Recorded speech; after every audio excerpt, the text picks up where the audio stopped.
जब पेट भर सकती हैं दो रोटियां तो क्यों खानी बेजुबानों की बोटी। तो आयुर्वेद जड़ है, हमारा आयुर्वेद है, उसमें वात पित्त कफ को बैलेंस करने का काम करता है। आयुर्वेद को 3 चरणों में बांट दिया, वात पित्त। आयुर्वेद का मतलब ही ये है भाई, आयु प्लस लोगों को बीमारियों का भय दिखा। शारीरिक तो बीमार है ही, उसको मेंटली बीमार बनाने का काम करते हैं कुछ लोग। इंसान गधे से बड़ा गधा हो गया जो दारू। पेट भर सकती हैं दो रोटियां तो क्यों खानी बेजुबानों की बोटी। वो पेशेंट है, वो हजारों जगह घूम के धक्के खा के तब आपके पास आता है एक विश्वास से कि मैं यहाँ जाऊंगा तो मैं ठीक हो जाऊंगा। साइकोलॉजिकल बंदा बीमार हो जाता है। प्रकृति के जितना आप करीब रहोगे उतनी आपकी आयु लंबी हो। वो ठीक नहीं करता, वो सिर्फ अपनी जेब को ठीक करने में लगे। हम पेशेंट को बिना किसी दवाई के भी ठीक कर सकते। हजारों हजार पेशेंट परमानेंट ठीक हुए। ये तो हमेशा प्राकृतिक चीजों पर आपको निर्भर रहने के लिए बोल। हमारे यहाँ से भी कैंसर के, थायराइड के, शुगर के रेपुटेटेड संस्था की जिम्मेवारी बन जाए। कह सकते हैं कि मार्केटिंग होती है, लेकिन मार्केटिंग तभी संभव है जब उन चीजों का इलाज भी होगा। हमारे साथ जुड़ चुके हैं ऐसी शख्सियत जो कि इस दौर के अंदर एलोपैथी की टक्कर में आयुर्वेद को जो है ज्यादा बढ़ावा दे रहे हैं और लोगों को स्वस्थ रखने का जो है उन्होंने बीड़ा उठाया। और वो बीड़ा क्या कि उनका पहला ही एक स्लोगन दिया है, पहला सुख निरोगी काया। तो ऐसे में हमारे साथ जुड़ चुके हैं ओम आयुर्वेदा के संचालक विकास कुमार जी। विकास जी, स्वागत है हमारे पॉडकास्ट में। आपका और आपके सभी दर्शकों का बीरवाल जी ओम आयुर्वेदा संस्थान में पहुंचने पर हार्दिक स्वागत है, अभिनंदन है ओम आयुर्वेदा की तरफ से। विकास जी, आज 2026 चल रहा है, ऐसे में एलोपैथिक का दौर है, तो आपने आयुर्वेद को ही क्यों चुना? सबसे पहला सवाल यही है हमारा। देखिए, आपने बिल्कुल सही क्वेश्चन पूछा कि 2026 का दौर है और आयुर्वेद को ही क्यों चुना, आयुर्वेद में ही क्यों आए। तो ये बता दें कि 2026 से नहीं, सन 1958 से हमारे दादाजी ने इसकी शुरुआत की थी और हमें लगा कि हमें भी इसी फील्ड में जाना चाहिए, यहीं काम करना चाहिए और आगे उनकी जो परंपराएं हैं उनको हमने आगे बढ़ाना चाहिए। इसीलिए हम इस कड़ी में लगे हुए हैं तीसरी पीढ़ी से। 1958 का आपने जिक्र किया कि आपके दादाजी एक वैद्य थे, गांव के अंदर पुरानी पद्धति से चिकित्सा का सिस्टम करते थे, लेकिन आयुर्वेद क्या है? देखिए जी, आयुर्वेदिक है, पहली तो बात करें तो आयुर्वेद जड़ है हमारी, मानव की जीवन की लगा लीजिए या पूरे सृष्टि की लगा लीजिए उसकी। अगर अब वैसे हम किताब भी अगर ज्ञान पढ़ते हैं तो हमें लिखा मिलता है कहीं 5000 साल पहले आयुर्वेद की शुरुआत हुई, कहीं हमें लिखा मिलता है 8000 साल पहले आयुर्वेद की शुरुआत हुई। लेकिन जो मेरे खुद के अनुभव और मेरा अध्ययन है, मेरा मानना है कि जब पृथ्वी पर जीवन की शुरुआत हुई उसी समय आयुर्वेद की शुरुआत होगी। क्योंकि हम देखते हैं जानवर भी कई बार हम देखते हैं कि उनको कोई दिक्कत होती है। कई बार आपने किसी कुत्ते को भी आपने देखा होगा, मैंने कई बार ऐसा ध्यान किया, अध्ययन किया कि जब उनको उफारा या उनको वोमिटिंग करनी होती है तो घास चबा लेते हैं, ज़्यादा पेट भर लेते हैं घास से और फिर एकदम से वोमिटिंग आ जाती है और वो अपने आप को ठीक महसूस करते हैं। जानवर भी अपने आप को जड़ी बूटियों से, प्राकृतिक वाली चीज़ों से ठीक करने की कोशिश करते हैं। हम अक्सर भाग दौड़ भरी जिंदगी में या हम इन चीज़ों को नोटिस नहीं करते। कई बार आपने पक्षियों में भी ऐसा देखा होगा। ऐसा ही मनुष्य का है। मनुष्य को जब भी कोई दिक्कत, बीमारी उसको आई तो उसने अपना ट्रीटमेंट, जो उपचार उस समय जड़ी बूटियों से, जो प्राकृतिक चीज़ें थी, उस समय जंगल थे चारों तरफ, मतलब कोई ऐसी शहर आबादी तो थी नहीं जी। तो उसने अपना उपचार इन चीज़ों से, प्राकृतिक चीज़ों से, जड़ी बूटियों से किया। तो उसको ही हमने आयुर्वेद का नाम दे दिया। धीरे धीरे आयुर्वेद का विस्तार हुआ, आयुर्वेद में अध्ययन हुए, ऋषि मुनि हुए, उन्होंने आयुर्वेद को और गहनता से पढ़ा, किस जड़ी बूटी का, किस चीज़ का क्या लाभ हो सकता है, उसका अध्ययन किया और आयुर्वेद को 3 चरणों में बांट दिया, वात पित्त कफ त्रिदोष जिनको हम बोलते हैं। उसके द्वारा ही हम आयुर्वेद में आज के दौर जो मॉडर्न आयुर्वेद है उसमें वात पित्त कफ को बैलेंस करने का काम करती हैं। उन्हीं औषधियों के ऊपर हम काम करते हैं, वही औषधियाँ हम प्रोवाइड करवाते हैं। प्लस आयुर्वेद जैसे जैसे मॉडर्न हुआ उसमें भस्म में भी आई और तरह तरह के और भी रसायनों का उसमें यूज होने लग गया ताकि और अधिक बेहतर आपको ट्रीटमेंट मिल सके। विकास जी, आपने कहा कि आयुर्वेद एक पुरानी पद्धति है, जो जानवर थे, पशु थे, वो भी अपना इलाज स्वयं कर लेते थे। अभी भी करते हैं जी। भाई आपने कहा कि डॉगी अगर उसको अफारा हो गया, कब्ज होगी, कोई दिक्कत होगी, तो हाँ। घास खा ली तो वोमिटिंग वो शुरू कर देता है। बिल्कुल। उनको ज्ञान कहाँ से मिला? फिर मनुष्य के तो चलो गुरु हो गए, उनके चिकित्सक वैद्य बन गए, वो कैसे इस चीज को इम्प्लीमेंट कर रहे थे? देखिए, ज्ञान आप समझते हैं कि इंसान ही में है ज्ञान, लेकिन आप देखिए कोई भी पशु पक्षी है, रास्ते में बैठे हैं, आप गाड़ी लेके निकल रहे हैं, आप हॉर्न दोगे, वो रास्ते से उठ के साइड में हो जाता है, तो उसको ज्ञान कहाँ से आया? तो आपने उसको सिखाया थोड़ी ना, उसकी क्लास थोड़ी ना आपने लगाई है कि भाई जब कोई गाड़ी आपके सिर पे आगे खड़ी होगी और हॉर्न दे रही है तो आपने हटना है, साइड में रास्ता देना है उसको निकलने के लिए। तो ये चीजें प्राकृतिक हैं, ये गॉड गिफ्टेड हैं सभी जीव जंतुओं में, यानी जेनेटिक पद्धति से चल रहे हैं। हाँ, उनके अंदर कहीं ना कहीं इस चीज की जेनेटिक कह लीजिए या गॉड गिफ्टेड ये चीजें कह लीजिए कि हर पशु पक्षी को पता है भाई उसको। अब आप कोई भी कुत्ता है, आप उसको छत पे खड़ा कीजिए और उसको आप पुश करने की भी कोशिश करोगे, वो पीछे हटेगा। या कोई भी जानवर है, वो नीचे पता है उसको नीचे गिरते ही तो मर जाएगा। तो ये डर है, भय है चीजों का। हर कोई भी आप और भी ले लीजिए, बहुत सारी चीजें हैं। हम इंसान दारू पीते हैं, अल्कोहल पीते हैं, गधा है उसको पिलाओ वो नहीं पीता। आप बिल्कुल रख के देखिए गधे के सामने, आप दारू की बाल्टी भर के रख दीजिए, कितना भी प्यासा गधा होगा दारू नहीं पिएगा।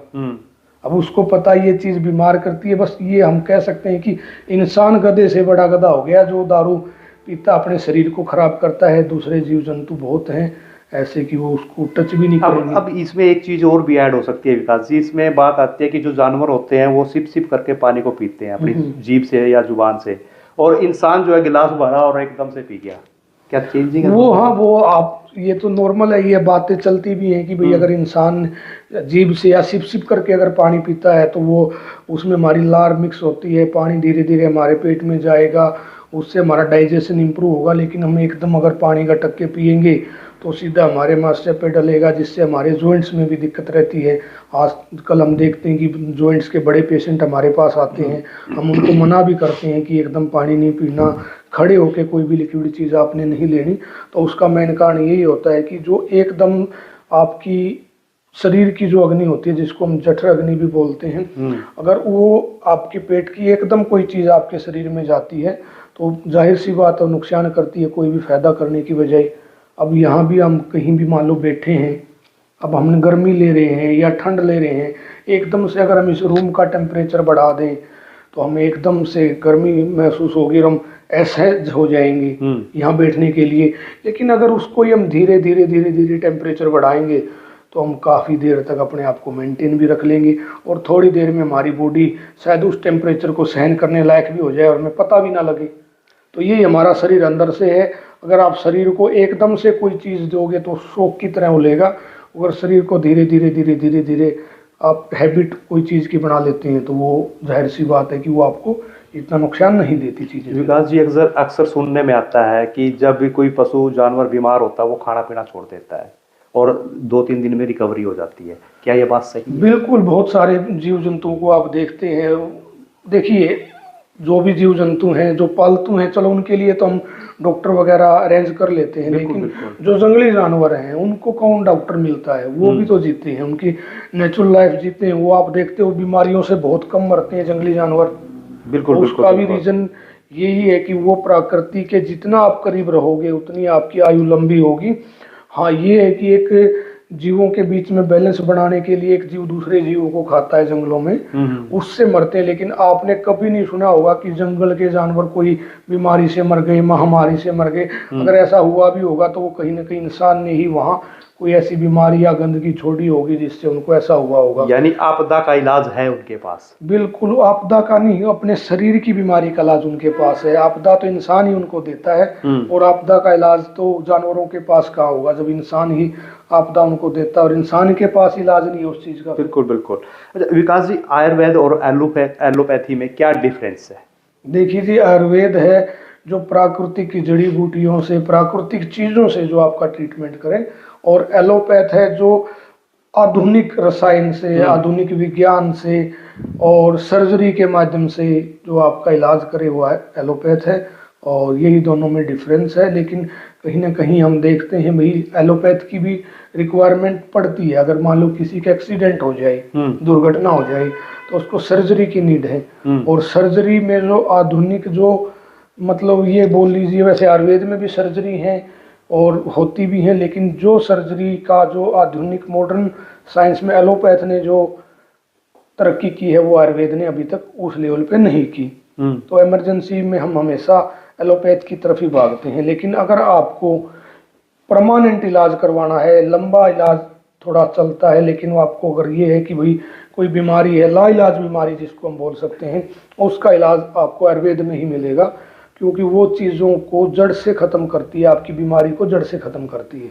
आज के युग में एनवायरनमेंट के हिसाब से देखें तो बड़ी भयंकर बीमारियां हैं, जैसे कैंसर है, डायबिटीज़ है, बीपी है। इस तरह की बीमारियां लगातार ह्यूमन्स बॉडी के अंदर पनप रही हैं। क्या कारण मानते हैं? बिल्कुल, ये हमारा खान पान, हमारा नेचर है। हम प्लास्टिक का ज़्यादा उपयोग करने लगे, रासायनिक चीज़ों का ज़्यादा उपयोग करने लगे, केमिकल फर्टिलाइजर का हम उपयोग करने लगे। अब 1 एकड़ ज़मीन से हम जहाँ 10-20 मन भी उपज नहीं ले पाते थे, आज हम 60-70 मन तक वहाँ उपज ले रहे हैं। तो उसमें क्या वो नेचुरल थोड़ी ना है, वो हम केमिकल जो डाल रहे हैं, उसमें पेस्टिसाइड डाल रहे हैं, रसायनों का जो उपयोग कर रहे हैं, वो हमें दिखता है कि हमने खेत में डाला, वहाँ से उपज आ गई, लेकिन वो जो उपज आपकी वहाँ से आई है उसके अंदर भी उसके अंश होते हैं केमिकल के, वो आपकी बॉडी में जाते हैं। जब आपकी बॉडी में कोई भी केमिकल जाएगा, आपकी बॉडी को वो ख़राब करने का काम करता है। उससे आपको कैंसर भी होती है, थायराइड भी होता है, बीपी भी होता है, और हज़ारों बीमारियां हैं जो आज के दिन आप खाना खा रहे हैं, सिर्फ उसी के द्वारा आप बीमार पड़ रहे हैं। अगर आप अपने खाने की जो है चेंजेस कर दें, अपनी लाइफस्टाइल को थोड़ा सा चेंज कर दें, तो आप ठीक हो सकते हैं। लेकिन आयुर्वेदिक के नाम पर इन बीमारियों का डर दिखाकर हजारों रुपए की लूट भी हो रही है। कई दुकानें खुल गई हैं आजकल। बिल्कुल, ये आपने बहुत बढ़िया क्वेश्चन पूछा भाई। आयुर्वेद के नाम पे नहीं, लोगों को बीमारियों का भय दिखा करके, भाई ये बीमारी तो आपकी लाइलाज है जी, इस बीमारी का तो इलाज ही नहीं हो सकता, इसके लिए तो आपने लंबे समय तक दवाइयाँ खानी पड़ेगी, या कोई ऐसी दवाई आपकी लगा देंगे, ये तो जी आपने जब तक जियोगे खानी पड़ेगी, ये दवाई अगर एक दिन भी आपने मिस कर दी तो आपकी हालत ख़राब हो जाएगी, आप बीमार हो जाओगे। तो क्या होता है, साइकोलॉजिकल बंदा बीमार हो जाता है। अगर वो शारीरिक तो बीमार है ही, उसको मेंटली बीमार बनाने का काम करते हैं कुछ लोग। और अगर आप उसको मेंटली बीमार कर दोगे, तो अगर उसने एक टाइम मान लीजिए मिस भी कर दी ना जी बिल्कुल, और उसको ध्यान आ गई कि एक टाइम मिस हो गई, तो वैसे ही वो घबरा जाएगा पेशेंट। यानी जो रिकवरी होनी थी वो भी जीरो पे चली हाँ, गई। वो वैसे ही घबरा जाएगा। लेकिन अगर हम उसको समझाएं, पेशेंट को बताएं कि भाई आपने इन चीज़ों का उपयोग नहीं करना, इन चीज़ों का उपयोग करना है, जो विरुद्ध चीज़ें होती हैं कई चीज़ें, उनका उपयोग नहीं करना, तो हम पेशेंट को बिना किसी दवाई के भी ठीक कर सकते हैं, बिना किसी औषधि के भी, बस काउंसलिंग से। और उसके जो खाने पीने की जो चीज़ें हैं, उसके खाने पीने का जो मतलब लाइफस्टाइल है, उसको चेंज करके हम रोगी को बिल्कुल ठीक कर सकते हैं। ज़रूरत भी नहीं है हमें दवाइयाँ देने की या महंगे इलाज करने की। जी बिल्कुल बिल्कुल। लेकिन कई लोग कहते हैं कि आयुर्वेदिक दवाओं में भारी धातुएं होती हैं, सीसा है, पारा है, या और सैनिक मिलता है, जिससे लीवर खराब हो सकता है, पॉइजनिंग हो सकती है। ये कितना सच मानते हैं? इसको सुरक्षित कैसे चुने? बिल्कुल 100% मैं भी आप लोगों के माध्यम से बता देना चाहता हूँ।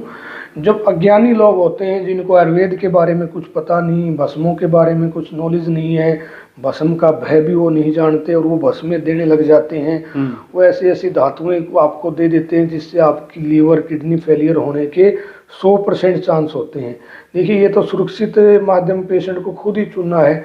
विश्वास वाली संस्थाओं के पास जाए, या जिन कंपनियों पे या जिन ब्रांड्स पे ट्रस्ट किया जा सकता है उनके पास जाए।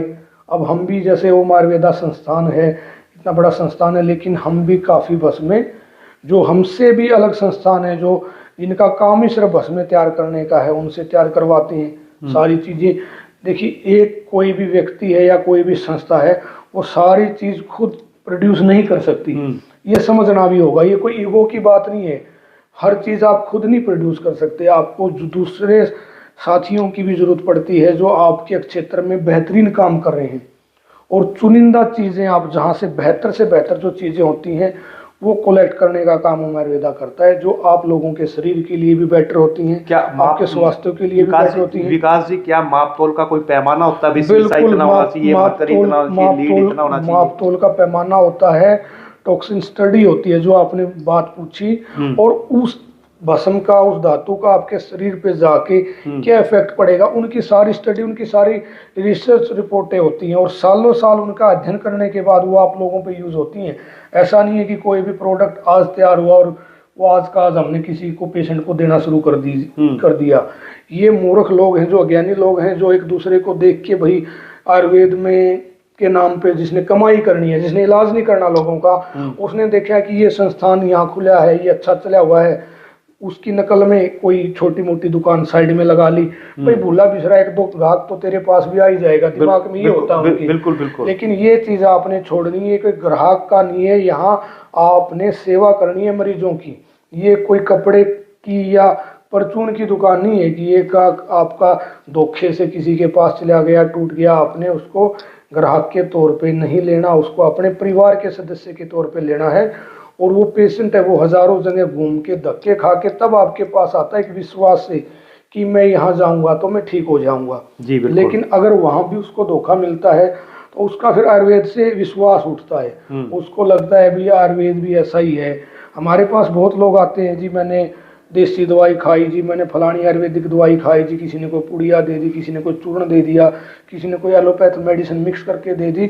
तो ये चीजें कहीं ना कहीं रोगी को आयुर्वेद से तोड़ने का काम करती हैं। उसको लगता है भी सारा ही आयुर्वेद ऐसा है, लेकिन आयुर्वेद असल में आप लोगों के जीवन को सेफ करने के लिए है, ना कि आप लोगों को बीमार करने के लिए। अगर आप अच्छे किसी भी संस्थान पे जाते हैं, मैं नहीं कहूँगा कि आप ओम आयुर्वेदा में ही आए, लेकिन कोई आप ट्रस्टेड संस्थान में जाते हैं तो लाइलाज बीमारियां भी बिल्कुल ठीक होती हैं। हमारे यहाँ से भी कैंसर के, थायराइड के, शुगर के, जो हम बोलते हैं भी ये तो बीमारी ठीक नहीं हो सकती, हजारों हजार पेशेंट परमानेंट ठीक हुए हैं।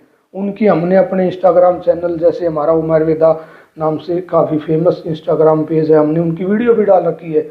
हमने हजारों लोगों की वीडियो डाल रखी है जो परमानेंट ठीक हुए हैं। कई बार हमें लगता है कि भाई ये तो चीज़ ठीक हो ही नहीं सकती, क्योंकि वो रोगी को ऐसा कब लगता है जब वो बार बार बार बार बार बार एक ही बीमारी के लिए जगह जगह धक्के खा के निराश हो जाता है, लास्ट में बैठ जाता है। विकास जी, आपने बताया कि कैंसर की लाइलाज बीमारी भी यहाँ से ठीक होती है, आयुर्वेद में इसकी पद्धति है कि ठीक हो सकता है, लेकिन वैज्ञानिक रिसर्च में ये सबूत तो नहीं है इसकी। बिल्कुल है जी, बहुत दावा तो ये किया जाता है कि इसमें से कोई सबूत है ही नहीं, ये तो है बस। देखिए, वैज्ञानिक के सबूत अगर आप मानते हैं तो 100% आप कहीं भी सर्च कीजिए, या इसकी रिपोर्टें मैं भी आपको ला के देता हूँ। आयुर्वेद में बिल्कुल 100% इलाज है हर बीमारी का, लेकिन बस शर्त ये है कि आपको प्रॉपर तरीके से वो चीज दी जाए, वो औषधियाँ दी जाए। जैसे आपने पूछा, कोई वैज्ञानिक प्रूफ तो नहीं है, हजारों रिसर्च हैं जिससे ये प्रूफ होता है कि भाई ये आयुर्वेदिक औषधि लेने से ये बेनिफिट होगा, ये बेनिफिट होगा, ये होगा। और ऐसे मैं रिसर्च पेपर आपको दे सकता हूँ, अभी कैमरे पे हम बैठे हैं, अगर आप मेरे को ये बात पहले बताते तो मैं लेके ही बैठता वो सारी चीज़। लेकिन कुछ तो कहते हैं कि सिर्फ मार्केटिंग होती है तब जाके इतने ग्राहकी जुड़ जाती है, लाइलाज बीमारी का इलाज संभव। बिल्कुल, ये आप कह सकते हैं कि मार्केटिंग होती है, लेकिन मार्केटिंग तभी संभव है जब उन चीजों का इलाज भी होगा। आप मार्केटिंग कितने समय तक कर लेंगे किसी भी चीज की? आप एक दिन मार्केटिंग कर लेंगे, 2 दिन कर लेंगे, 10 दिन कर लेंगे, लेकिन एक समय ऐसा आता है जब पेशेंट भी आपसे सवाल पूछने लगता है, तब मार्केटिंग कहाँ जाएगी फिर? लेकिन उसमें एक चीज और भी ऐड किया जाता है ना, कि आयुर्वेद का जो इलाज है वो धीमा है, कछुए की चाल से चलता है, बिल्कुल स्लो। बिल्कुल, वो तो हम खुद ही, जब पेशेंट हमारे पास तो आता है, सेटिस्फेक्शन कैसे मिले? बिल्कुल, आपने एक नंबर की बात पूछी। जैसे एलोपैथ में हम मानते हैं कि एंटीबायोटिक है, एंटीबायोटिक मेडिसिन फास्ट काम करती है, ऐसा ही आयुर्वेद में जो भस्में होती हैं वो फास्ट काम करती हैं। अगर प्रॉपर उनको औषधियां, भस्मों का अच्छे से मिश्रण दिया जाए तो इतना स्लो नहीं है जितना आप कछुए की चाल से बोल रहे हैं। और हमेशा आपने देखा भी होगा, कछुए की और खरगोश की दौड़ में हमेशा कछुआ ही जीतता है, बिरवाल जी। तो यही कारण है कि कछुआ अपनी धीमी धीमी चाल परमानेंट रखता है, लेकिन खरगोश एकदम भागेगा और फिर रुक जाएगा, और यही उसकी खतरनाक चीज है। अगर आप कोई भी चीज सोचते हैं कि एकदम आपको फायदा दे देगी, तो एकदम फायदा देगी तो आपको नुकसान भी हजारों देगी। जी बिल्कुल और बिल्कुल। आयुर्वेद में जो धीमे धीमा रिजल्ट हम जिसको मानते हैं वो खाली जड़ी बूटियों हम जो पीस के कई बार लोग देखते हैं हम दे देते हैं, तो उनका रिजल्ट थोड़ा धीमा होता है। लेकिन हम उसको अगर प्रॉपर प्रोसेस करके आयुर्वेदिक जड़ी बूटियों को औषधियों को प्रॉपर तरीके से तैयार करके दें तो उनके परिणाम बेहतर मिलते हैं और उसका रिजल्ट भी 100% आपको मिलता है और जल्दी मिल जाता है। जल्दी का मतलब ये नहीं है कि आपको 1-2 दिन में मिल जाएगा, कुछ महीनों में आपको उसका अच्छा परिणाम मिल जाता है। जी बिल्कुल बिल्कुल बिल्कुल। आयुर्वेद में रसायन भस्मों का इस्तेमाल होता है, क्या ये धातुएं शरीर में जमा कर नुकसान पहुंचाती हैं ये या बात फायदा? अभी आपने पूछी है, अभी आपने ये क्वेश्चन दोबारा फिर दोहराया है। जो आयुर्वेद में रसायनों का भस्मों का उपयोग होता है, पहले तो मैं वो समझा देता हूँ उनका हम उपयोग क्यों करते हैं। जब भी कोई भी धातु है, स्वर्ण भस्म सोना है जैसे स्वर्ण भस्म, चांदी है, रजत भस्म है बोलते हैं, या ताम्र है, तो ये सारी धातुएं हैं, लोह है, तो ये सारी धातुएं हैं। हमारे शरीर है जो हमारा शरीर में हर चीज की नीड होती है। हम जो नॉर्मल आज के दिन जो खाना खाते हैं या प्रोसेस फूड खाते हैं उसमें हमारी बॉडी को प्रॉपर वो न्यूट्रिशन वो सारी चीजें नहीं मिल पाती, तो उसके लिए हम अलग से क्या करते हैं, भस्म ऐड करते हैं ताकि उन चीजों की हमारी बॉडी में न्यूट्रिशन वैल्यू बढ़े, उन चीजों की मात्रा हमारी बॉडी में जरूरत के हिसाब से प्रॉपर हो। लेकिन कई बार क्या गलती करता है पेशेंट, जो उसको पेशेंट को ये पता नहीं होता और पेशेंट को तो 99% पता नहीं होता, लेकिन ऐसे बहुत सारे डॉक्टर हैं, वैद्य हैं जिनको खुद भी नहीं ज्ञान होता, तो वो कई बार कोई हैवी मेटल या कोई धातु की मात्रा ज़्यादा कर देते हैं या किसी की कम कर देते हैं, तो उससे ऐसा कई बार खतरा बढ़ जाता है कि जिससे आपकी लीवर किडनी फेलियर के चांसेस भी होते हैं। लेकिन प्रॉपर अगर औषधियाँ बस में आपकी बॉडी के अकॉर्डिंग दी जाएं, प्रॉपर उनकी मात्रा, और आप प्रॉपर किसी वैद्य की निगरानी में ये चीज़ें लेंगे तो आपको कभी भी ऐसी कोई भी दिक्कत नहीं आती। जी, यानी पेशेंट की बॉडी के स्ट्रक्चर के हिसाब से उसको पहले सर्च करना पड़ेगा। आयुर्वेद हमेशा यही बताता है कि देखिए, आप एक 3 साल के बच्चे को और एक 30 साल के युवा को सेम औषधियां नहीं दे सकते ना। एलोपैथ में भी तो अलग है। बिल्कुल बिल्कुल। बच्चों के लिए दवाइयां अलग हैं, बड़ों के लिए अलग हैं, डोज सबकी अलग होती है। भाई किसी को 1 टाइम लेनी है, 3 टाइम लेनी है, 2 टाइम लेनी है, या कितनी मात्रा में लेनी है। किसी ने 500 mg मेडिसिन लेनी है, किसी ने 650 लेनी है, किसी को 250 mg से ही आराम आ जाता है। तो ऐसा ही आयुर्वेद में है। जब आपकी बॉडी को पूरा एनालाइज करके आपकी बॉडी को अच्छे से एब्जॉर्ब कर देख के आपकी बॉडी में अच्छे से एब्जॉर्ब होने वाली भस्में अगर हम देते हैं, प्रॉपर तैयार करके देते हैं, प्रॉपर विधि से तैयार करके देते हैं, तो भस्में कभी भी आपकी बॉडी को नुकसान नहीं पहुंचाती। हमेशा सावधानी किस बात की बरतते हैं कि पहले डोज कम ही रखते हैं, ज्यादा डोज नहीं देनी चाहिए, क्योंकि कई बार पेशेंट का हमें ये नहीं होता भाई उसको ज्यादा अगर डोज दे देते तो नुकसान होगा, पेट खराब होगा, एलर्जी होगी। बस इतना ज्यादा, जैसे भस्मों का नुकसान तब ज्यादा होता है जब वो प्रॉपर से उनको प्रॉपर पुटिया ना दी गई हो, भस्मों को प्रॉपर वो तरीके से तैयार ना की गई हो। लेकिन जैसे जड़ी बूटियां थोड़ी अगर मोटी एक्स्ट्रा भी हो जाती है कई बार, तो हल्का फुल्का पेट में उफारा हो गया, गैस एसिडिटी बन गई, इससे ज्यादा उसका भी कोई साइड इफेक्ट नहीं होता। लेकिन फिर भी सावधानी बरतने वाली बात यह है कि आप ऐसी जगह से ऐसे संस्थान से जुड़े जहां आपको लगता है कि विश्वास पात्र चीजें हैं। देखिए, मैं आप लोगों के माध्यम से बताता हूँ, मेरे पास कुछ दिन पहले ही कोई पेशेंट आया। जी बिल्कुल। अब किसी ने आयुर्वेद के नाम पे उसको नारियल का बुरादा, अच्छा, और उसमें पेन किलर गोलियां पीस के दे रखी। अब पेशेंट भी इतना तो अनपढ़ गवार नहीं है जो उसको पता नहीं लगेगा। उसने जैसे बुरादा खाया, उसने घर जाके अपनी वाइफ को भी दिया। वो बोली ये तो नारियल का बुरादा है, अपनी देसी भाषा में, जैसे लोकली था वो हरियाणा का। बोले जी मेरी घरवाली तो बोली जाए रोयू के लिए आई तो मैं नहीं घर पीस के दे दी। बिल्कुल बिल्कुल बिल्कुल। हाँ, तो ये जो जगह जगह जो छोटी छोटी दुकानें खुल गई है ना, ये आयुर्वेद को कहीं ना कहीं बदनाम करने का काम करती हैं। आयुर्वेद के नाम पे जो ठगी हो रही है लोगों के साथ, ये वैसा काम करते हैं। जो खुद लोग बीमार हैं, दूसरों को वो दवाइयां देते हैं, दूसरे को वो ठीक करने का दावा करते हैं, खुद वो एलोपैथ से इलाज चल रहे हैं, उनके परिवार के, उनके खुद वो इतनी दवाइयां वो दिन में खाते हैं सुबह शाम, और लोगों की उनके पास लाइन लगी रहती है। लोग सोचते हैं भैया आपको ठीक करेगा, वो लोग आपको ठीक नहीं करता, वो सिर्फ अपनी जेब को ठीक करने में लगे हुए हैं। तो ऐसे लोगों से आपने बचने की जरूरत है। लेकिन देखिए, हम कभी भी किसी की आलोचना नहीं करते, लेकिन जो लोग आयुर्वेद के नाम पे दूसरों को गुमराह करने का काम करते हैं, एक खुद शुगर का पेशेंट है, उसके घर में डिप्रेशन के पेशेंट हजारों हैं, नींद की गोली खा के वो सोता है, उसके बगैर उसको नींद नहीं आती। अगर वो पेशेंट आपको बोले कि मैं शुगर ठीक करता हूँ, दावा करता है, खुद पर्दे के पीछे एलोपैथी दवाइयों का सहारा लेता है शुगर ठीक करने के लिए, तो ऐसे लोगों से आपने बचने की जरूरत है। हमारे पास बहुत लोग आते हैं दवाइयाँ लेने और फिर वो बताते हैं जी मैं भी वैद्य हूँ, मैं ऐसी दवाइयाँ देता हूँ, ऐसी दवाइयाँ देता हूँ। तो हमें लगता है कि कहीं ना कहीं ये आदमी समाज को गलत दिशा में लेके जाने का काम कर रहे हैं। तो ऐसे लोगों से आपने बचना है। लेकिन अभी देखिए समाज है, उसमें पहचान कैसे हो भाई कौन असली है, कौन नकली है? क्या पता हम ही नकली हों। देखिए हम दूसरे को नकली कहें तो दूसरे की तरफ एक उंगली करते हैं तो 3 उंगली हमारी तरफ भी है, यानी संशय पैदा हो जाता है वहाँ। तो वहां आप विश्वास तब कर सकते हैं लोगों के जो परिणाम मिलते हैं लोगों को। लोग दवाई छोड़ने के बाद अगर वो परिणाम टिकते भी हैं नहीं टिकते, देखिए कई बार दवाई खाते खाते तो रोगी ठीक अपने आप को महसूस करता है, लेकिन क्या रोगी दवाइयां छोड़ने के बाद भी अपने आप को ठीक महसूस करता है? सबसे बड़ी ये बात है।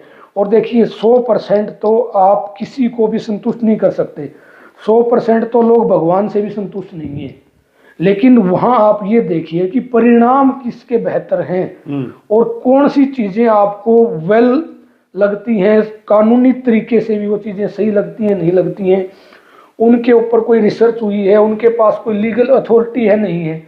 तो बहुत सारी चीजें हैं जो मायना रखती हैं। भाई कोई भी आदमी है, जब आपको कोई भी चीजें औषधियाँ वो बेच रहे हैं, क्या उनके पास वो लीगल अथॉरिटी भी है या नहीं है? भाई वो बेच सकते हैं नहीं बेच सकते हैं, वो बना सकते हैं नहीं बना सकते हैं। देखिए बहुत सारी चीजें हैं ना। बिल्कुल अब आप अपनी कोई भी कुंडी सोटा उठाया और कूट के देने लगे, खरड़ करियर हो गया भैया का, वो आयुर्वेद नहीं है। आयुर्वेद प्रॉपर रिसर्च है, प्रॉपर आप उस चीज का अध्ययन आपने किया नहीं किया है, आपके पास प्रॉपर टीम है नहीं है, ये टीम वर्क है, ये एक आदमी का काम नहीं है। कभी भी हम ये सोचें कि एक आदमी सब कुछ कर लेगा, हाँ एक आदमी कुछ रोगियों को तो संतुष्ट कर सकता है, लेकिन जब रोगियों की हजारों की भीड़ हो जाती है तब एक आदमी संतुष्ट नहीं कर सकता। तो आपने ये चीजें समझने की जरूरत है, देखने की जरूरत है, तभी आप असली नकली की पहचान आयुर्वेद में कर सकते हैं और ठगी से बच सकते हैं। विकास जी, हम भस्मों की बात करते हैं, ये थोड़ा सा हटके क्वेश्चन है। इसमें आता है कि जब हमारी हरियाणवी और राजस्थानी संस्कृति जो थी, हमारी जो माताएं बहनें दादी चाची ताई थी, वो आभूषण पहनती थी, चांदी के भी सोने के भी, क्या उनसे भी कोई वो भस्म की पूर्ति पूरी हो जाती थी? देखिए जैसे हम बोलते हैं तांबे के बर्तन में पानी रख के रख देते हैं, सुबह पीते हैं, तो कहीं ना कहीं उसके अंश हमारी बॉडी में जाते हैं, तो उससे हमें फायदा होता है बिल्कुल 100%, इसमें कोई संदेह नहीं। अब उसके विपरीत आ जाइए, एल्यूमिनियम के बर्तन हैं। अब आपने हैवी मेटल की आप बार बार बात जी बिल्कुल बिल्कुल, तो एल्यूमिनियम हैवी मेटल है, तो अब एल्यूमिनियम के बर्तन में हम खाना खाएंगे तो हमारी बॉडी में जो जाएगा हैवी मेटल जाएगा। बिल्कुल बिल्कुल, उससे हमारे कई बार हमारे ऑर्गन्स को खराब होने का खतरा होता है, खासकर हमारी लीवर और किडनी में। जी बिल्कुल इफेक्ट बिल्कुल, उन चीजों का नेगेटिव पड़ता है। और लेकिन अगर हम मान लो कोई नॉर्मल है, जैसे तांबे के गिलास में हम पानी पीते हैं, या कई लोग मटके में चांदी का सिक्का डाल देते हैं, सोने का सिक्का डाल देते हैं, हाँ जी हाँ जी, हाँ, लेकिन इन चीजों का प्रभाव कुछ सीमित होता है। जब आप स्वस्थ हैं तब ये चीजें आपके लिए ठीक हैं, लेकिन जब आप रोगी हो गए, बीमार हो गए हो, तो आपको उन चीजों से आपका काम नहीं चलता। प्रॉपर आपको औषधियां बस में खानी पड़ती हैं, तब जाके आपका काम चलता है। जी बिल्कुल, जरूरी नहीं है कि मतलब भाई आप इन चीजों को अवॉइड करो या इन चीजों को अपनाओ, लेकिन हाँ अगर आप अपना सकते हो तो आपके स्वास्थ्य के लिए ये चीजें अच्छी हैं, खराब नहीं है, बेकार नहीं है। आयुर्वेदिक डॉक्टर कभी कभी एलोपैथी दवाएं बंद कर देता है, क्या ये सही है? देखिए मरीज को कोई खतरा? हाँ नहीं, खतरा देखिए जो एलोपैथी डॉक्टर हैं या आयुर्वेदिक डॉक्टर हैं, वो अपने हिसाब से रोगी का पूरा एक तरह से मतलब उसका ये मान लो आप पूरी हिस्ट्री जांचते हैं पहले तो, भाई किस कारण से उसको रोग हुआ। लेकिन कई लोग खाली दवाइयां लिख दी और आप ये मेडिसिन ले जाओ, तो उन डॉक्टरों से भी आपने बचने की जरूरत है। जब तक कोई भी डॉक्टर आपके बीमारी के बारे में प्रॉपर आपकी हिस्ट्री जाने बगैर आपको दवाई देता है, तो वो कहीं ना कहीं आप लोगों के लिए खतरनाक है। दूसरा, जब आपने का क्वेश्चन है भाई आयुर्वेदिक डॉक्टर एलोपैथी दवाइयां बंद करवा देते हैं रोगी की जी, तो बिल्कुल जिनको नॉलेज नहीं होती वो एकदम दवाइयां बंद करने की सलाह देते हैं। लेकिन जब आयुर्वेद में प्रॉपर आप ट्रीटमेंट करवाने जाएंगे और डॉक्टर को अगर नॉलेज होगी या बीमारी नॉर्मल बीमारी होगी तो कई बार ऐसा होता है कि आपको एकदम दवाई बंद करने की सलाह दी जा सकती है। अदरवाइज आपको डॉक्टर बोलेगा कि भाई आप धीरे धीरे इन दवाइयों को बंद करना, एकदम नहीं करना, क्योंकि उसमें कई हैवी मेडिसिन होती हैं, स्टेरॉइड वगैरह होते हैं। उसको अगर एकदम से रोगी बंद करता है तो उसको बेचैनी, नींद ना आना, घबराहट होना या अन्य कई तरह की दिक्कतें आ सकती हैं। तो इसलिए आयुर्वेद में हमेशा एकदम बंद ना करने की सलाह नहीं देते, उसको धीरे धीरे बंद करने की सलाह देते हैं। जब आयुर्वेदिक दवाइयाँ अपने काम करना शुरू कर देती हैं उस समय प्रॉपर फिर उन दवाइयों को, एलोपैथी मेडिसिनों को बंद करवा देते हैं या अन्य कोई मेडिसिन चली होती हैं उनको बंद करवा देते हैं। जी विकास जी, आयुर्वेद में रसायन को कहते हैं अमरत्व का रास्ता। क्या ये जो बॉडी है हमारी ये जवान रहती है? बिल्कुल, देखिए जो भी आयुर्वेद में, क्या क्वेश्चन था आपका, एक बार दोबारा बोले। रसायन कहते हैं ये अमरत्व का रास्ता है, यानी जैसे आपने स्लोगन दिया हुआ है पहला सुख निरोगी काया, क्या हमारी बॉडी जवान रहती है जो रसायन? देखिए आयुर्वेद में कभी भी आपको कोई भी आप औषधियाँ बस में लेते हैं या कोई भी चीज़ लेते हैं, अगर वो प्रॉपर आयुर्वेद के हिसाब से है तो आपकी आयु बढ़ाने का काम करती है। आयुर्वेद का मतलब ही ये है भाई, आयु प्लस वेद। भाई आपकी उम्र बढ़ाने के लिए जो वेद है वो आयुर्वेद है। जो मतलब रिसर्च हुई है किसी भी चीज के ऊपर, कोई जड़ी बूटी लगा लीजिए, कोई पौधा लगा लीजिए, किसी भी चीज के ऊपर जो रिसर्च हुई है उसको अगर आप मतलब प्रॉपर तरीके से आप अपनी बॉडी में उसको पुट करते हैं तो वो कहीं ना कहीं आपकी आयु भी बढ़ाती है, आपको जवान भी रखती है, तरोताजा भी रखती है, आपके ऑर्गन्स को भी सेफ रखती है। तो बिल्कुल ये सही है कि आयुर्वेद आपकी बॉडी को कहीं ना कहीं आपकी मतलब उम्र को बढ़ाने का काम करता है और आपको जवान रखने का काम करता तो है। तो आम आदमी कैसे समझे कि ये जेन्युइन है, डिटॉक्सिफाइड है, कि हमारे लिए फायदेमंद है? देखिए आम आदमी के घर की जो रसोई है, रसोई तो हर आदमी के घर में है, उसकी रसोई ही 100% आयुर्वेद है। अपनी रसोई में बना हुआ चीजें खाएं, प्रॉपर विधि से तैयार करके खाएं। और ऐसे जो कई बार हम देखते हैं कि भाई जैसे लस्सी के साथ हम दूध नहीं ले सकते, पता है सबको, नमक के साथ दूध नहीं ले सकते, ऐसे ही लस्सी या दही के साथ खीरा नहीं खाना चाहिए। कुछ चीजों का थोड़ा सा ज्ञान हो जाए, इंसान अपने आप ही स्वस्थ रहता है, मस्त रहता है, अपनी लाइफ में आगे बढ़ता है, उसको कोई बीमारियां भी नहीं आती। बस आपको अपनी दिनचर्या सुधारने की जरूरत है। अपनी जो विरुद्ध चीजें हैं, एक दूसरे के विरुद्ध चीजें होती हैं, उनको आपने अवॉइड करना जरूरी है। उनके बारे में आप थोड़ा सा अध्ययन से या किसी जानकार से आप बैठ के उसके बारे में सलाह ले सकते हैं।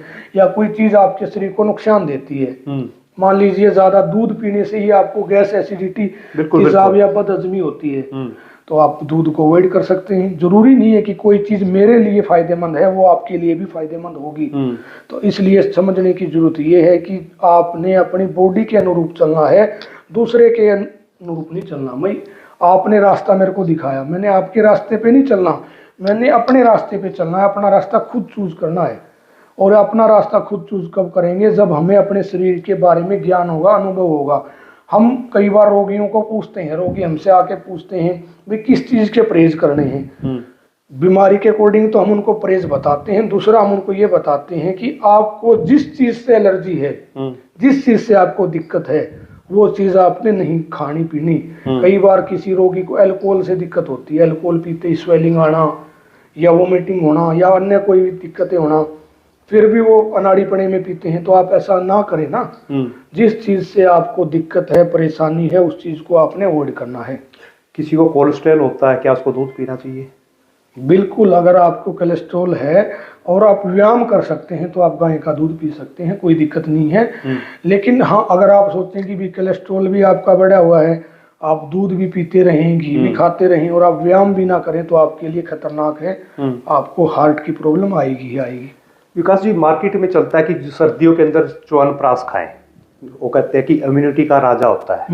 क्या ये टेस्टी जैम होता है या वाकई इम्यूनिटी को बूस्ट करता है? बिल्कुल इम्यूनिटी को बूस्ट करने का काम करता है। आपने पूछा कि ये खाली मतलब टेस्टी जैम तो नहीं होता। बिल्कुल हाँ। आपका ये भी क्वेश्चन बढ़िया है, क्योंकि कई लोग च्यवनप्राश के नाम पे आपको मतलब हमें जैसे पता है आयुर्वेद में कई लोग हमें कंप्लेंट भी करते हैं, शकरकंदी का पेस्ट बना के उसमें कलर वगैरह डाल के वो बिल्कुल, बेच बिल्कुल। देते हैं। सस्ते के चक्कर में 100-50 रुपए का च्यवनप्राश, मतलब लोग क्या सोचते हैं भी सस्ते के चक्कर में ये च्यवनप्राश खरीद लेते हैं। तो ऐसा आप लोगों के लिए खतरनाक है, हानिकारक है। अगर आप ऐसा करते हैं तो कहीं ना कहीं आपके शरीर को खराब करने का काम करते हैं। लेकिन अगर आप प्रॉपर आयुर्वेदिक तरीके से तैयार हुआ, आयुर्वेद पद्धति से तैयार हुआ च्यवनप्राश लेते हैं, जिसमें जड़ी बूटियों के साथ भस्मों का मिश्रण भी है, तो आपके शरीर में फायदा करता है, आपकी इम्यूनिटी को बढ़ाता है और आपको बीमारियों से बचाता है। आपको फर्स्ट डोज से ही पता लग जाता है आपकी बॉडी को, यानी एंटी एजिंग होता है ये। बिल्कुल एंटी एजिंग होता है, आपको जवान रखने का काम करता है। जब च्यवन ऋषि ने, जिसने च्यवनप्राश की मतलब एक बोलते हैं भाई उन्होंने शुरुआत की, हाँ। और वो एक बुजुर्ग अवस्था में उसको खा के जवान जब दिखने लगे और लोगों ने उनकी जवानी का राज पूछा, तो उन्होंने फिर ये चीजें बताई, भाई मैंने ये पेस्ट तैयार किया जिसको अभी हमने नाम दे दिया च्यवनप्राश। तो आज लोग इसको प्रॉपर खाते हैं और एंटी एजिंग का भी काम करता है, आपकी इम्यूनिटी और आपका स्टेमिना भी बढ़ाने का काम करता है। लेकिन लोग कहते हैं कि सीजनल कफ कोल्ड है ये, तो नहीं, खाली सर्दी के अंदर ठंड नहीं लगेगी। कोल्ड के लिए हम तब मान सकते हैं जब खाली उसमें आंवला, कई बार लोग है ना खाली आंवले की पिस्टी दे देते हैं। बिल्कुल बिल्कुल। और बेस इसका आंवला ही होता है, लेकिन अगर उसमें प्रॉपर हम औषधियाँ, प्रॉपर भस्में उसको प्रॉपर तैयार करके अगर दें तो खाली पेस्ट नहीं है, वो आपकी बॉडी को इम्यूनिटी को बढ़ाने का, आपकी जो शरीर है, आपकी त्वचा है, स्किन है, आपके ऑर्गन्स हैं, हर चीज को जवान रखने का काम वो करता है। यानी एडी से चोटी तक का काम करता है। एडी से लेके चोटी के लास्ट बाल तक का वो काम करता और है। कितने रसायन हो सकते हैं इसमें अगर हम बात करें, जैसे ओम आयुर्वेदा की अगर हम बात करें? हम ओम आयुर्वेदा में हम अपना खुद का च्यवनप्राश तैयार करते हैं और ये हमारा खुद का च्यवनप्राश है, स्वर्ण शक्ति प्राश के नाम से हम ये तैयार करते हैं और बहुत ही पावरफुल चीज़ है। एक चम्मच खाते ही पेशेंट हमें खुद ही फोन करके बताते हैं जी बहुत जबरदस्त चीज़ दे दी। क्या है, तो उसको गर्मी लगने लग जाती है, वैसे ही एक्टिव हो जाती है भी खा बॉडी? सकते हैं, सर्दी में भी खा सकते हैं, ठंड के लिए भी होता है और गर्मियों के लिए भी होता है। और पेशेंट खुद ही फोन करते हैं जी, आज तक तो हम तो वैसे ही, जैसे आपने पूछा ना क्वेश्चन, भाई हम तो जैम ही खा रहे थे बस। हाँ, टेस्टी जैम। च्यवनप्राश तो पहली बार खाया है। बिल्कुल बहुत लोग बिल्कुल। फोन करते हैं। और अभी हम आयुष डिपार्टमेंट में भी जैसे हमारी कई जगह बात चली हुई है और गवर्नमेंट से हमारे टाई अप होने की बात चली हुई है, क्योंकि ये हमारे प्रोडक्ट कई प्रोडक्ट ऐसे बेटर प्रोडक्ट हैं जिनको हम सोच रहे हैं कि भाई ये समाज में और ज़्यादा बढ़ के आगे आए, जिससे लोगों को और इनसे ज़्यादा फायदा हो। रसायन वाली जो टैबलेट होती है, क्या भस्म की नैनो प्रॉपर्टी बचती है जब उनको तैयार किया जाता है? क्या क्वेश्चन है? रसायन वाली जो टैबलेट होती है, रसायन से जो हम छोटी छोटी गोलियां बनाते हैं, जब उनको तैयार करते हैं उनको कितनी विधि से गुजरना पड़ता है? क्या उनके अंदर पोटेंसी शक्ति बचती है या उसके अंदर और ऐड होती है? नहीं, बिल्कुल, जितनी फाइन होगी बस में उतनी ही ज़्यादा कारगर होंगी।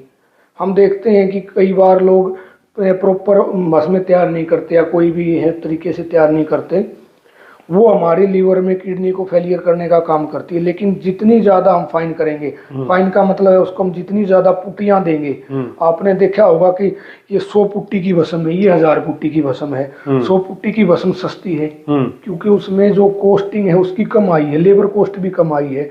एक भस्म को तैयार करने में कुछ दिन में भी आप तैयार कर सकते हो और प्रॉपर आप तैयार करो तो वही भस्म सालों भी लगा देती है तैयार होने में। तो जितनी फाइन होगी उतनी ही आपके लिए कारगर होगी। यानी जितनी पतली होती चली जाएगी उतनी उसकी शक्ति बढ़ती जाएगी। जल्दी डिसॉल्व भी तो होगी ना आपकी बॉडी में वो चीजें, और हैवी मेटल होगी तो बैठ जाएगी वो, पत्थरी भी बनती है। कईयों को किडनी की दिक्कतें आती हैं, कईयों को लीवर की दिक्कत आती है, लोग हमें आके बताते भी हैं कि मेरे को फलाना दिक्कत आ गई, मैंने वहां से भस्म ली थी, वहां से ली थी। तो इसीलिए हम बार बार ये बात बोलते हैं भी आप उन्हीं जगह से आप ये चीजें लें जहाँ आपका मन ठोके, जहाँ आपको विश्वास हो। होम्योपैथिक में दवाई आती है ड्रॉप्स वाली, उसको बिल्कुल पतला कर देते हैं, क्या वो सिर्फ चीनी का घोल रह जाता है या कोई कामगर भी होती है उसमें? एलोपैथ में? हाँ, देखिए एलोपैथ के बारे में हमने इतना अध्ययन नहीं किया, लेकिन हाँ जैसे आपने क्वेश्चन पूछा, जितना उसको पतला करेंगे, थिन करेंगे, पानी मिलाएंगे या शुगर मिलाएंगे टेस्ट के लिए, तो उतनी उसकी जो पावर है वो तो कम होगी, जाहिर सी बात है। विकास जी, सुबह उठते ही सबसे पहले क्या करें जिससे पूरा दिन एनर्जी बनी रहे? सुबह उठते ही पहले पानी पीजिए और फिर फ्रेश होइए उसके बाद अपना दिनचर्या की शुरुआत कीजिए।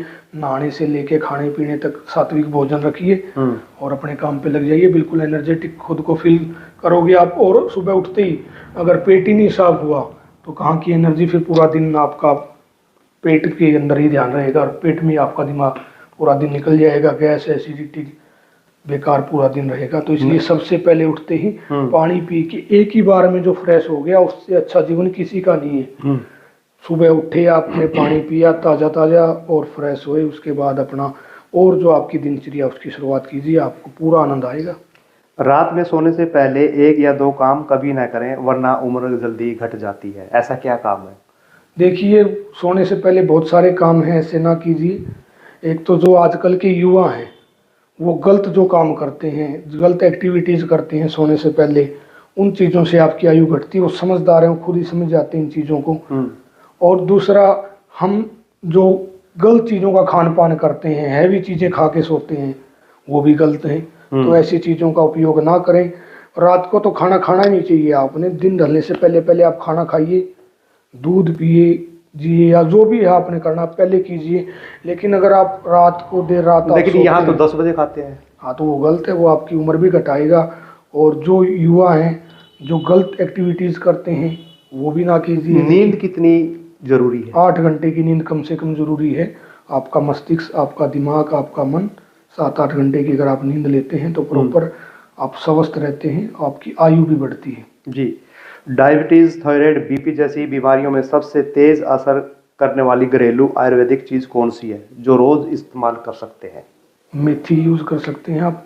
मेथी को भिगो के छोड़िए, उसका पानी पीजिए। घरेलू चीज है, मेथी कहीं भी मिल जाती है। क्या हर आदमी उसको ले सकता है या हाँ, कोई साइड इफेक्ट किसी की बॉडी पे, ह्यूमन बॉडी पे असर? देखिए, कई बार आजकल हम देखते हैं, जैसे कई लोगों को किसी खाने की चीज से एलर्जी हो जाती है। कईयों को बादाम से एलर्जी है, किसी को केले से एलर्जी है, किसी को दूध से एलर्जी, गेहूं से एलर्जी हो जाती है, किसी को गेहूं से एलर्जी है। तो उन लोगों को अगर किसी को मेथी से एलर्जी है तो उसको तो पॉसिबल है कि उसको दिक्कत हो सकती है। लेकिन आप मेथी के दाने शाम को भिगो के छोड़िए, सुबह लीजिए। उसका अल्टरनेट क्या और एक त्रिफला चूर्ण हम शाम को भिगो के छोड़ सकते हैं। अल्टरनेट जो आपने पूछा, जी बिल्कुल। त्रिफला चूर्ण आप भिगो के छोड़िए, सुबह उसको पीजिए, उससे भी आप की ये सारी बीमारियां ठीक रहेंगी। नॉर्मल काफी पेशेंटों को। विकास जी, क्या उसकी कोई मात्रा भी तय करनी होती है? भाई 5 ग्राम, 10 ग्राम, 1 चम्मच, आधा चम्मच लेना? देखिए, अगर आप जवान है, 18 साल से ऊपर है तो 5 से 10 ग्राम भी ले सकते हैं। अगर बच्चा है तो उसको 3 साल से ऊपर अगर वो है तो उसको आप 1 ग्राम से लेके 2 ग्राम तक की डोज दे सकते हैं। जी।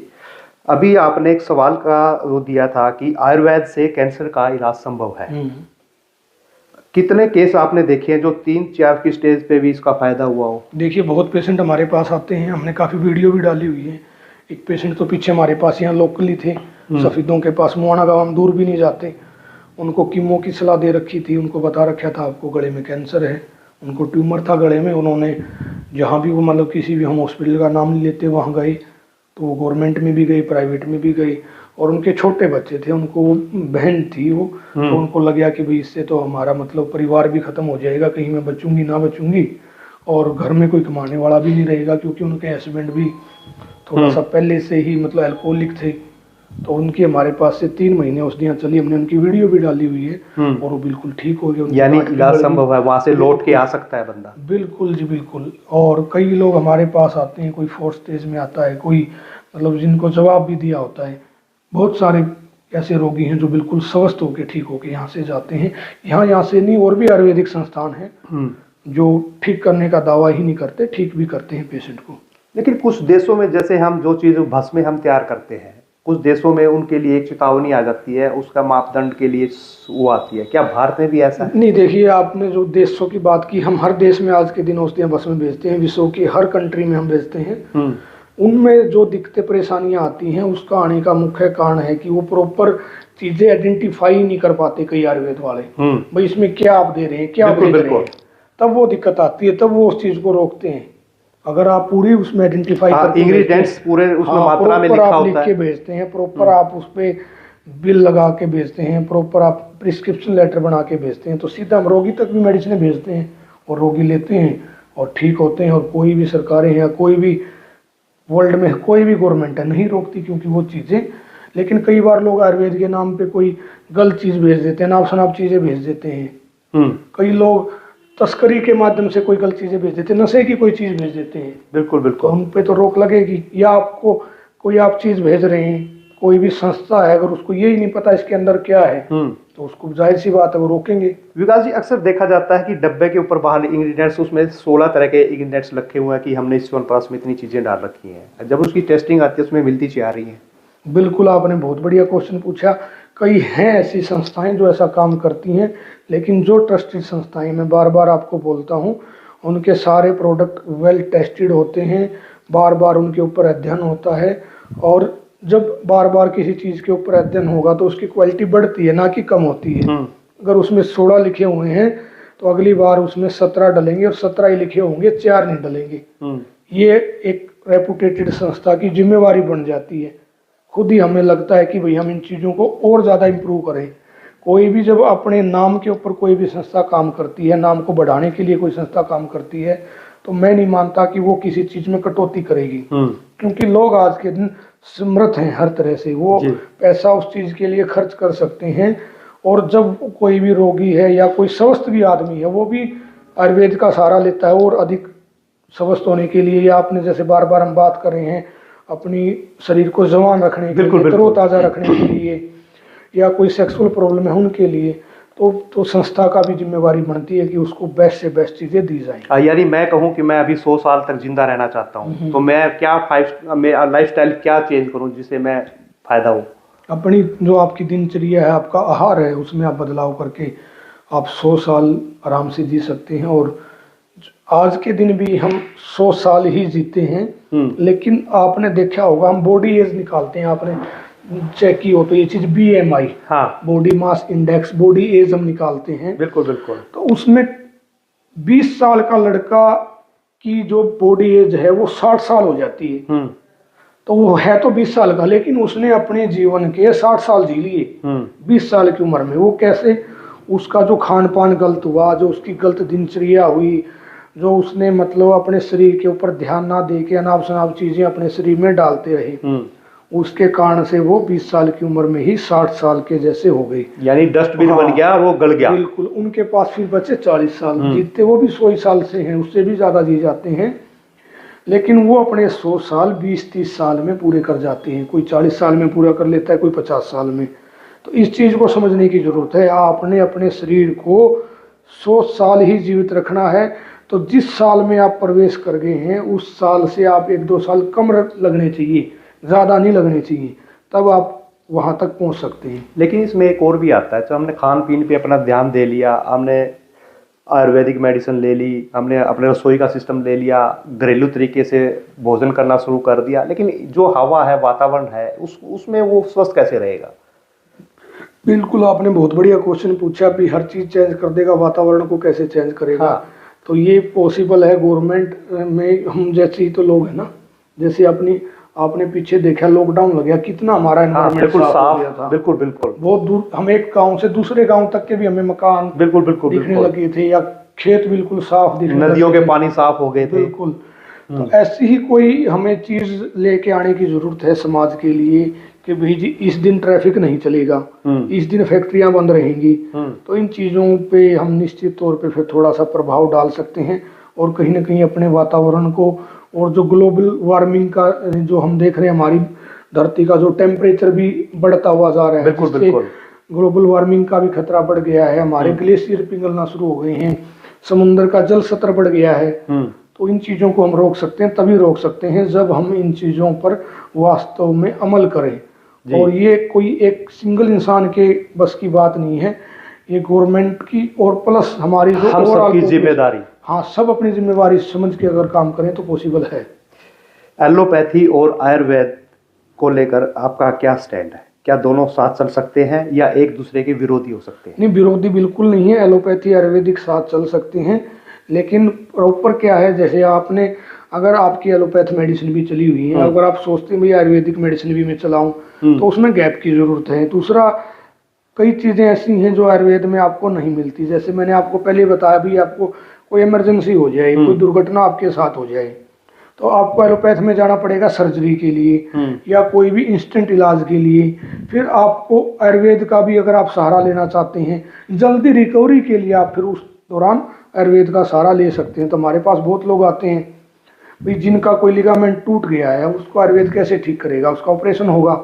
ऑपरेशन के बाद आयुर्वेद में वो आते हैं। आयुर्वेद में उनके आने का उद्देश्य होता है रिकवरी जल्दी हो जाए। बिल्कुल बिल्कुल। तो आयुर्वेद रिकवरी के लिए आपके लिए अच्छा है, आपकी बॉडी के लिए अच्छा है। तो दोनों चीज़ों का आप बैलेंस बना के चल सकते हैं। अगर आपने एलोपैथ का भी सहारा लिया है या लेने की सोच रहे हैं तो आप आयुर्वेद की भी शरण में आ सकते हैं। यानी विरोधी नहीं है? नहीं, बिल्कुल विरोधी नहीं है, लेकिन बस शर्त ये है कि उन चीज़ों में आप बैलेंस बना के चलें।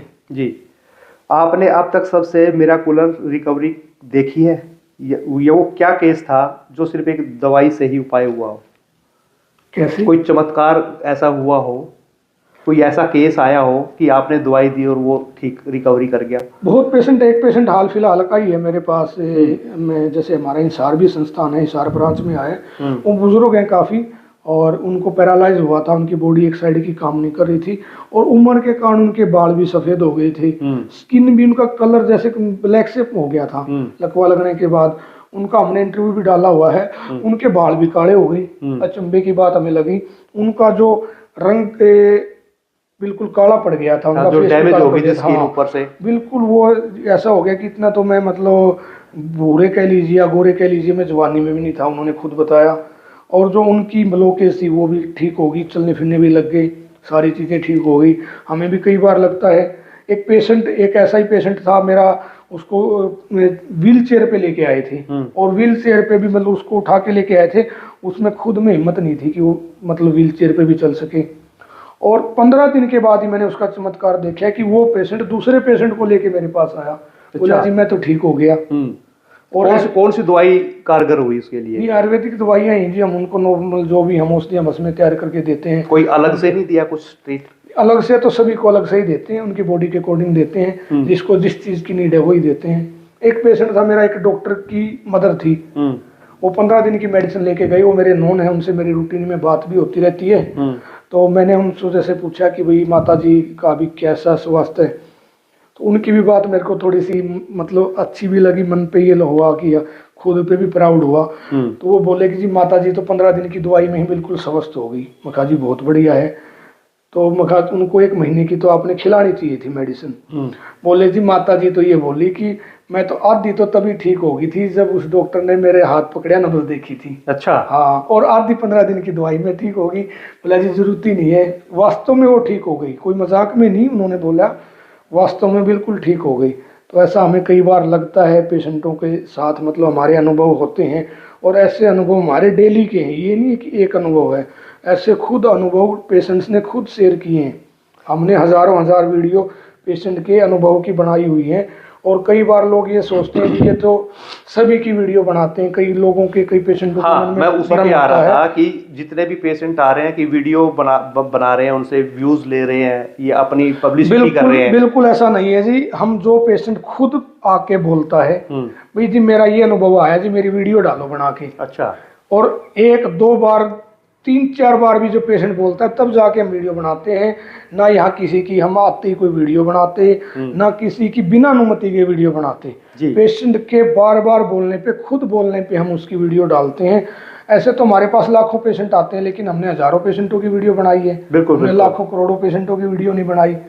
तो ऐसा नहीं है, पेशेंटों से पहले पूछ के उनसे डिस्कस करके कोई भी पेशेंट ऐसा नहीं बोल सकता कि जी मेरी बिना अनुमति के कोई वीडियो बनाई है। यानी अनुभव साझा कर रहे हैं बस। हाँ, वो अपना अनुभव साझा करते हैं जब उनकी इच्छा होती है। और कभी भी कोई भी प्राइवेट अगर कोई मेडिसिन लेने आता है, प्राइवेट चीज़ के लिए मतलब मेडिसिन लेने आता है, प्राइवेट बीमारी है, उसको समझने वाले समझते हैं। उनकी हम कभी भी वीडियो नहीं डालते, ना कोई उनका फोटो डालते। तो विकास जी कोई ऐसा प्राइवेसी का पूरा ध्यान रखते हैं। अब आता है कोई ऐसा केस जिसमें आपने पूरे एफर्ट्स, आपने और आपकी पूरी टीम ने एफर्ट्स डाले हो लेकिन रिकवरी संभव नहीं हो पाई हो? देखिए ऐसा कोई हमारे आज तक तो हमारे पास ऐसा केस नहीं आया कि हमने अपने पूरे एफर्ट्स लगाए हों और रिकवरी संभव नहीं हो पाई हो। हाँ, ऐसा होता है कई बार कि पेशेंट ये सोचता है जी एक ही दिन में रिजल्ट आ जाए, तो ऐसा नहीं है। आपको थोड़ा सा पेशेंस बनाना पड़ेगा। आयुर्वेद पे विश्वास करके अगर आप आते हैं तो थोड़ा सा समय आपने आयुर्वेद को देना पड़ेगा। ऐसा जैसे आपने पूछी, कई बार पेशेंट ये होता है कि मैं तो 2 दिन हो गए दवाई खाते, मेरे तो आराम नहीं लगे। हाँ बिल्कुल। तो वो चीज़ हमें भी फिर थोड़ा सा डिमोटिवेट करती है, क्योंकि ये चीज़ें आपको 2 दिन में ठीक नहीं कर सकती। ऐसा कोई भी जादू मंत्र नहीं है ऐसी कोई चीज़ नहीं है, लेकिन ये जादू मंत्र से कम भी नहीं है। अगर आप इसको प्रॉपर तरीके से लेते हैं तो बिल्कुल 100% आपको ठीक करने का काम करती हैं ये चीज़ें। दुनिया में सिर्फ आयुर्वेद ही बचे तो सबसे पहले कौन सी बीमारी खत्म होगी? सारी बीमारियां ठीक हो जाएंगी जी, कोई बीमारी ये नहीं रहेगी अगर आयुर्वेद, आप प्रॉपर आयुर्वेद ही रहे धरती पे, यही क्वेश्चन है आपका जी, तो कोई बीमारी ही नहीं रहेगी जी। बिल्कुल सारी बीमारियां श्योर है? बिल्कुल 100% श्योर है। एक ऐसी चीज बताए जो लोग जो है हर रोज खाते हैं लेकिन आयुर्वेद के हिसाब से उसे अवॉइड करना चाहिए।